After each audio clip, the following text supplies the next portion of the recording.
hapon sa inyong lahat at ayan, welcome po sa ating panibagong vlog, Manila Update dito sa may ating Jones Bridge sa Maynila.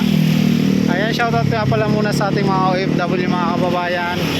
Magandang gabi na nila para pagdating ng next New Year, ayan, meron silang ulit na magagamit, no? Kasi sayang naman kung hayaan na lang dyan hanggang sa masira.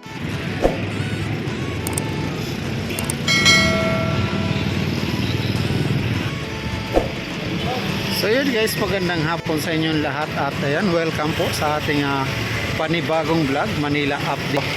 At ito nga po ay request ng ating mga kababayan na kung pwede update ko raw itong Plaza Yochenko dito sa Maynila. So ito na nga guys, no, nandito na tayo sa may Plaza Yochenko at i-update ko nga kayo dito sa may Molle del Ganco National sa Maynila. So ito nga ang Plaza Yochenko guys ay isa itong project na ginawa ng Yochenko Group of Company na noong panahon na si Yorme pa ang mayor ng Maynila. Kalinis. So yung Christmas tree pala dyan na nilagay nung Pasko at saka New Year na ayan, niligpit na nila para pagdating ng next New Year, ayan, meron silang ulit na magagamit, no? Kasi sayang naman kung hayaan na lang dyan hanggang sa masira. So ayan, balik at ibabalik nila yan dyan. At ito yung guard house, ayan, ang ganda. Tapos esplanade, yung esplanade, post office esplanade, ang ganda, di ba? Ilang buwan. So guys, ito ilang taon na. Makita nyo naman yung ganda ng Plaza Yochenko.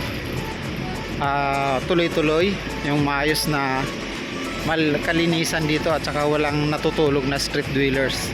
So talagang makikita may bantay siya, no? So bagong pintura na pala ito dito, yung Jones Bridge. Ayan, so ito yung yung railings niya ay buo naman at maayos. So titingnan natin mamaya pag dilim kung meron pang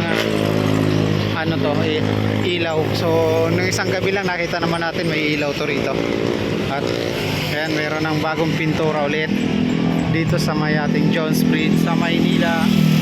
Ayan, shoutout nga pala muna sa ating mga OFW, mga kababayan. Magandang gabi po, magandang hapon. Mag-alas 6 na nga po kaya napapamagandang gabi na tayo.